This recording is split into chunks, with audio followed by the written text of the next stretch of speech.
घरकाम करणाऱ्या महिलेने कपाटातील हिऱ्यांचे स्टड, कानातील दागिने आणि चांदीची भांडी असा एकूण 20,50,000 रुपये किमतीचा मुद्देमाल चोरून नेल्याचा प्रकार नुकताच उघडकीस आला आहे। मांजरी बुद्रुक तालुका हवेली येथील मांजरी ग्रीन फेज 3 या उच्चभ्रू वस्तीतील एका रो हाऊसमध्ये ही घटना घडली आहे। या प्रकरणी घरमालक कामना पवन कौशल वय वर्ष 45 राहणार मांजरी ग्रीन मांजरी बुद्रुक यांनी मांजरी पोलीस ठाण्यात फिर्याद दिली आहे। त्यानुसार मांजरी पोलिसांनी अज्ञात आरोपी विरुद्ध गुन्हा दाखल केला असून मध्य प्रदेशातील एका महिलेवर संशय व्यक्त करण्यात आलाय। पोलिसांनी दिलेल्या माहितीनुसार फिर्यादी कामना कौशल या विमाननगर येथील एका कंपनीत नोकरी करतात।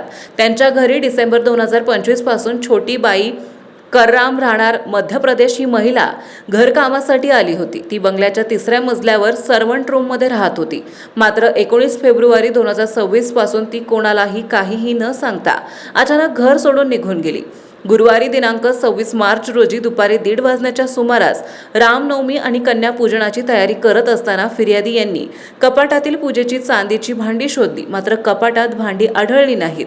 अधिक तपासणी केली असता 2.5 लाख रुपयाच्या चांदीच्या भांड्यांसोबतच 18 लाख रुपये किमतीचे हिऱ्याचे कानातील स्टड देखील गायब असल्याचं त्यांच्या निदर्शनास आले। घरातील सदस्यांकडे चौकशी करून आणि सर्वत्र शोध मोहीम घेऊनही दागिने आणि भांडी न मिळाल्याने चोरी झाल्याची खात्री झाली। एकूण 20,50,000 रुपये किमतीचा मुद्देमाल चोरी झाल्याचं आढळून आलंय। दरम्यान कामना कौशल यांनी या चोरीबाबत घरकाम करणाऱ्या छोटी बाई कर्राम हिच्यावर संशय व्यक्त केला आहे। डिसेंबर 2025 ते मार्च 2026 या कालावधीत ही चोरी झाल्याचा अंदाज असून मांजरी पोलिसांनी अज्ञात आरोपी विरुद्ध गुन्हा दाखल केला आहे। महत्त्वाच्या बातम्या पाहण्यासाठी आजच आमच्या महाराष्ट्र लाईव्हला सबस्क्राईब करा आणि बेल आयकॉन प्रेस करा। तसेच इंस्टाग्राम आणि फेसबुकवर फॉलो करा।